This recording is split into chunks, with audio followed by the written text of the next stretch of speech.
Whoever controls the motion of money accumulates the wealth. Both of those methods are a permanent transfer away from you. Every payment that you make is deposited into someone else's bank.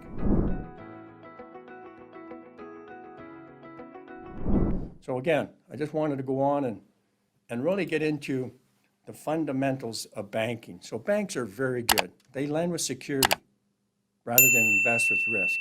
And I always get a kick out of that. Because if you walk into their bank, as a rule, and they talk to you about investing, they're usually, encouraging you to invest with risk or something they don't do. And so who's in control of the money for the majority of Canadians? Well, it's the bank. And what's the underlying asset to the bank, you say? Well, if we go back and we think about that mortgage example that I just went through, they're focused on that stream of payments. That's the asset to the bank. They don't really want your property. Like, they just as soon you keep that. They're interested in that stream of payment. That's where they get their value from. So just so you know, whoever controls the motion of money accumulates the wealth. Now we're just going to do a bit of a walkthrough of how commercial banking works for you today. So first off, we're going to look at a deposit, and we're going to say that you deposit $50,000 into the bank. Now, just to help you with this little piece, if you put $50,000 into a bank, is that an asset for you or a liability for you? Well, the answer to that question is that's an asset. The bank's going to give you a slip of paper. Most of it's all done electronically now. You can go and look at it, and it says they owe you $50,000. Now that $50,000 that was deposited into the bank, is that an asset to the bank or a liability to the bank? Well, that's a liability to the bank. They owe you that amount. So that's just a bit of a background about what are assets and what are liabilities as we look at this. Because I'm going to look at the next phase. What does a bank do with fractional reserve banking as we know it? They take and lend money to others based on that deposit that you made. So here's a case where they lent money to someone to buy a home. So when you buy a home, the person that took out this loan, that becomes an asset to the bank. And for the person that took out the loan, that's a liability. So I just wanted you to understand those two differences there. Now, next step, right? You buy the home, the money flows from you to the seller. And what does the seller do with that money? Well, they put it right back in the bank. Vern did a great job of speaking about there's only one pool of money in the world. So it doesn't matter if, you took a loan from RBC and the seller was, used the TD for bank, it's still going back into that same pool. Now the banking system, then they take that money again and they put it to work. This is just an example of, lending for someone to buy a vehicle. What does that dealership do when they get paid?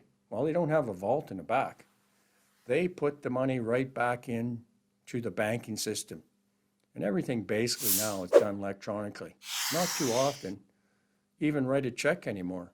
Everything pretty much done electronically through this whole process. Now, other ways the banks, get a stream of payments coming their way is by lending for things like home and house remodeling. And what happens then? Well, when you pay the contractor, what does the contractor do with that money? Well, he puts it right back into the banking system. Now, I think you're starting to see a trend here. This is what and how banking works. And, that's what banks are very good at. They're in control of money, and they put that money to work. And that works. And I don't care what percentages you use in here. I can tell you one thing, as a rule of thumb, is they're always going to pay less interest than they charge. So if we just look at this simple little example that we've got laid out here, the difference between all these numbers would be 20%. But when you think about it from a percentage, how much better did the bank do than the person that you that deposit this, it's really involves this calculation. If you take the 20, you divide it by the 2, and it's 1,000% more than the depositor. Now, there's a lot of things a bank had to do. I give them, they had to set up their whole process. They had to build capital at some point. They went to a lot of trouble to get structured in a way to be able to do this. But what they do with it is they create income and a very good rate of return for their shareholders. So here's what I want you to know. You could be the banker. And with this process, that's what we're going to teach you. Now, the next thing I wanted to go through with you was this simple little slide. And this is about two kinds of people. First, it's the debtor. And second, it's the saver. And Vern did a great job of touching on this before. But what he was saying is that every decision you make in life, it's a financing decision. That's right. You're either paying money to someone else or you're giving up the interest you could earn. So everybody that sits here on the debtor side as a rule understands that there's interest as part of their payment. So we're going to just look at an example. We're going to say this person took a vacation. And so they decide, okay, we're going to borrow and go on vacation. So that's what they did. They borrowed the amount to do this vacation. Then they started paying it back. And they paid it back over time. And they're pretty much aware that part of that payment was interest. So people get this pretty well. Next time they take a vacation, they do the same thing. And they pay it off diligently. And again, go on another vacation, take another loan. And there's Canadians that do this and do it this way.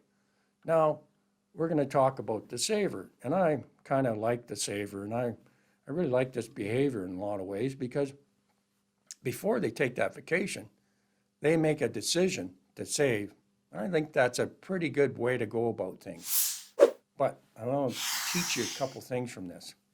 So here's an example. Someone's saving for the vacation. They get to the point where they have enough money and they go on the vacation. Bang. Now their bank account goes back to zero. Now, that's they achieved their objective. They got their vacation. So good on them. That was a great outcome for them. And, we're not going to tell you to stop living. We're not going to tell you to stop taking vacations. We're just going to help you understand what even this behavior, which is a really good behavior, because you've really made, thoughtful about how you're going to make a difference in your life. And you are convinced that if I save first and then spend, it's better than the other way. And it is. But the thing I want to point to is when this person gets to here, what do they have to do? They have to save again for the next vacation. And the problem is that when you think about this was going along really nicely. They built up some value and they get to here and what do? Well, they cut that off. They cut it right there. They kill the growth of their money. Right here, they killed the growth of their money and they used it. And this infinite banking concept of becoming your own banker here in Canada, you can change that narrative. And that's what we're going to teach you today, is that if you use this process in your life and you start to build equity, you don't have to kill its growth. It can keep on growing and you can still access it to use it for the things in life. So I just wanted you to understand there's a debtor and there's a saver. But at the end of the day, if you do it the conventional way, both of those methods are a permanent transfer away from you. Every payment that you make is deposited into someone else's bank.